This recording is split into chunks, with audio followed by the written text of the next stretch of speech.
Hello everybody, this is Adrian for WapCar.my and I'm all about the details. This is our very own Perodua Ativa that we just collected a couple of days ago, and in today's video I'm going to show you how to properly run in or break in a new car.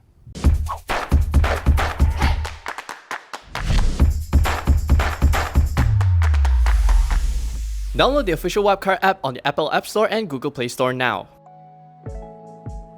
A run-in period is necessary because on a new car, all the parts are new and have very high internal friction because they have not gelled well with each other yet. It needs a short period of time and process to get to know each other and have all the parts work and gel well and bed with each other, make sure all the fluids are running correctly. So most manufacturers recommend about 1,000 kilometers or 1,500 kilometers depending on your individual car, as stated in your owner's manual. You can find details on the break-in period in your owner's manual given to you by your dealer inside your car or whatever. However, on a new Perodua, Perodua is going on to more eco-friendly measures, so they do not give you a hard copy of the owner's manual, only a quick guide. So if you want the full detailed owner's manual, it will be given to you, the dealer, via a digital copy. So it's in the PDF format. I have it in my phone right now and I'm going to show you what it says in a Perodua's owner's manual. It says here that Perodua recommends to exercise the following precautions during the first 1,000 kilometers. So the run-in period for an Ativa is 1,000 kilometers. And here are some do's and don'ts for an Ativa running in. Do not drive over 90 kilometers per hour. Do not drive for long periods at any one constant speed, either fast or slow. Avoid full throttle starts. Avoid sudden stops except in case of an emergency, especially during the first 300 kilometers.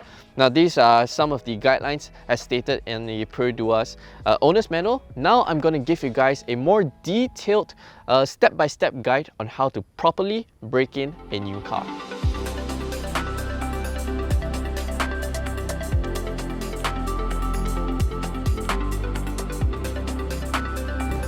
So for the first 1,000 kilometers, the first thing you need to do is to be very gentle in your driving behavior. So be very gentle in your throttle, gentle in your braking, even gentle in your steering, just so that all the fluids, all the components of the car, the engine, the brakes, the suspension, all just have some time to embed and come together much better.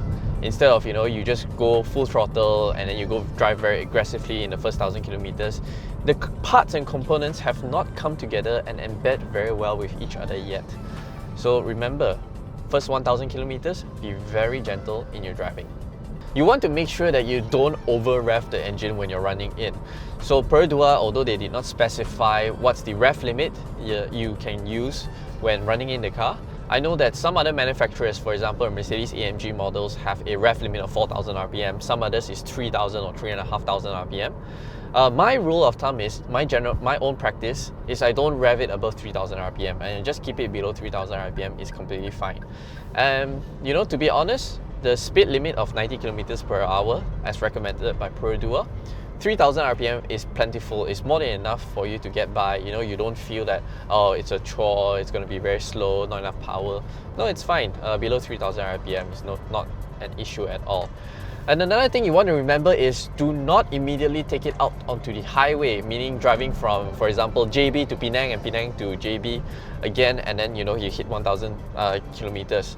Because when you maintain your engine speed, your rev, or your cruising speed at a certain point for long hours, it's actually not healthy for running in process. What you want is you have more variations in your speed, meaning your acceleration, deceleration, just to have the engine work through the rev range. They're actually working. If maintaining at a certain RPM, the engine is actually not really working, not really exercising, so to speak. Now, this practice, I've done it on all my cars. I have automatic transmissions, torque converters, CVTs, dual clutches, direct injection turbo engines, NA cars, and I've never had any issues with it. So that's how I do it with my own cars, and I think that's how you should do it too. So I think you should really take your time in the running in process, do it properly because you only do it once, and then you have the assurance of a worked, well-oiled engine it protects your car, you know, the longevity and the reliability, even the performance of the car, because you've done everything properly. Now, personally, even past 1,000 kilometers, I would still take it a little bit easier, meaning I don't work the engine immediately, take it out to red line, you know, go racing and all that kind of thing. I will still be a little bit more gentle, ease it in for the next, probably until the 5,000 kilometer on your odometer. What I mean by easing in is, you slowly take it up through 4,000 RPM, gently take it up to 5,000 RPM. Just slowly ease the car in, not to say, oh, tekan and go for red line, 6,000 RPM and that kind of thing. No, just take it easy for the next few more thousand kilometers. Then you will get to properly enjoy a well-run-in engine. Cannot stress enough how important it is to do the run-in process properly. It just ensures the longevity of your car, protects your engine, make sure everything is working as it should. So make sure you save this video and share this video to all of your friends. Doesn't matter whether they are buying a new Ativa or any other new car for that matter. So you make sure you can know how to do the run-in process properly. As always, thanks for watching. We hope you enjoyed this video. Make sure to subscribe to our YouTube channel for more videos like this. Next up, we're going to do a 1,000 kilometer inspection. Download the official WapCar app on Apple App Store and Google Play Store for all your latest reviews, news, and comparisons to help you find your next perfect car.